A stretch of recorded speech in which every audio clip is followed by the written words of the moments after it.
Okay, I've seen this one a lot.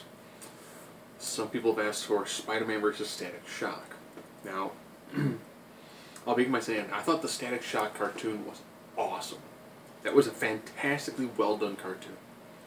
Like the way the characters were designed, they did a great job. I think Phil Lamar did the voice work for it. Did a fantastic job. And I love when they blend that in with the Justice League. Great stuff. You know, when they showed them in, it was like the Once in Future League, something like that. They showed them in the future, and Static Shock was older, working with Batman Beyond's Terry McGinnis. Great stuff. As well as I know he was in a little bit in the most recent Young Justice. He did some work here and there in some of the Titans books.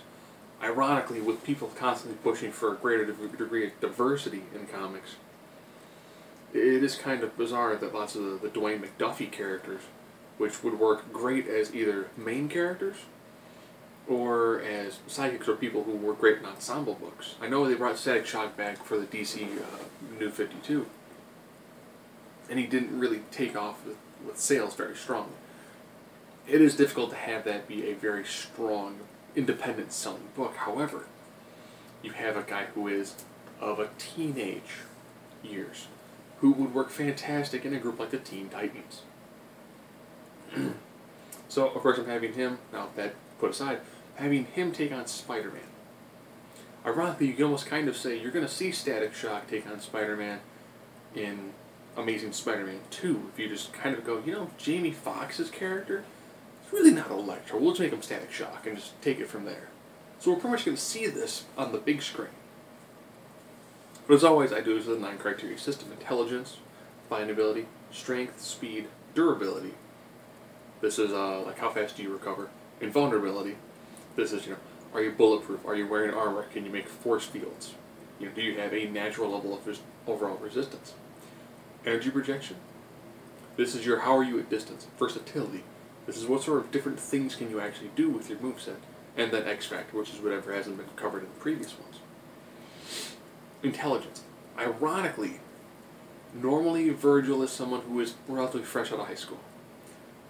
So you've got somebody who is very, very intelligent when it comes to the world of physics, especially electromagnetism, which I always thought was interesting, that you had a character whose powers are electromagnetically based, who has a great background in physics. Taking on someone who's been a college professor. So you have a student and you have a professor. So therefore, intelligence is going to have to go to Spider-Man. Fighting ability. This one you can almost kind of call a toss-up.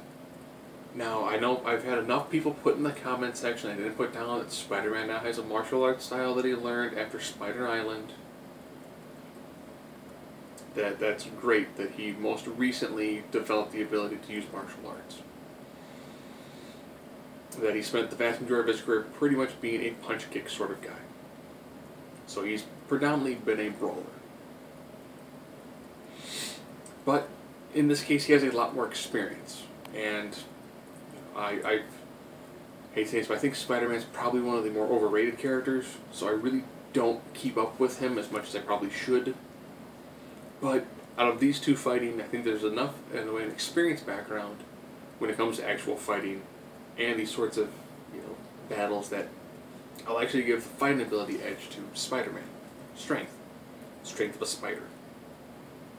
Speed. This one I had to compare Spider-Man's agility and his natural speed versus somebody who essentially flies on an electromagnetically charged disc. With that one, it was kind of, well, you know, Spider-Man does a pretty good job against the vast majority of enemies. Does a great job on ones who can't fly.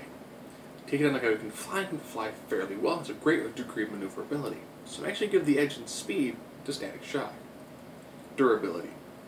Spider-Man does have a slight amount of a healing factor. He's not Wolverine, but he's definitely beyond regular human.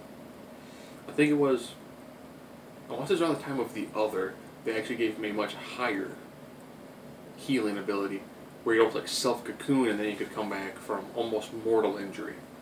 They got rid of that, but he still recovers faster than a normal human. Invulnerability. I'm going to say this again. Spider-Man wears cloth. he wears cloth. He can take a great amount of bludgeoning abuse, but he is still in cloth. That's why if someone has bullets and he gets hit, he bleeds. If he's hit by a knife, he bleeds. He's taking on someone who has the ability to do force fields. So long as someone who can take great bludgeoning versus someone who can make force fields. I will take a force field any day over the ability to take a good punch every now and then. Yes, he's been bludgeoned by somebody like the Sandman. I know. Yes, he's been bludgeoned by somebody along the lines of Doc Ockman's adamantium arms. Well aware of these things. But would you rather have somebody punch a force field or punch you in the head? I will go with the force field on that one. Energy projection. This at range, this fight is 100% at range. This is static shock. Static shock has a tremendous amount of uses lightning and anything electromagnetically related. That also includes magnetism. So he's got a tremendous amount at range. Spider-Man at range, he's pretty much got the webbing. Yes, you can say, well, he carries impact webbing, he has a bunch of other styles of webbing, but still, if I'm going with whatever Spider-Man brought with him versus anything metallic, I'm definitely going to give an edge when it comes to the range directly to static shock.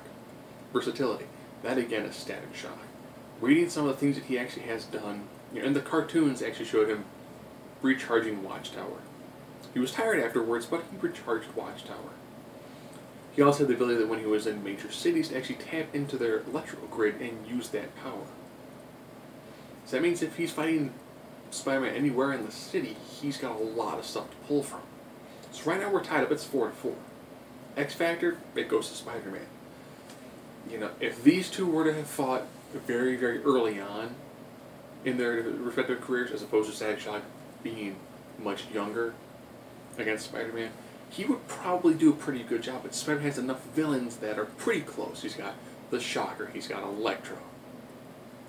He's got enough different people that he's taken on that have a similar style of moves, when it comes to being electrical based, and in some cases also have the ability to fly. So he's got enough background on how to fight those sort of people, as well as a tremendous experience edge, which is going to give Spider-Man a pretty hard-fought victory.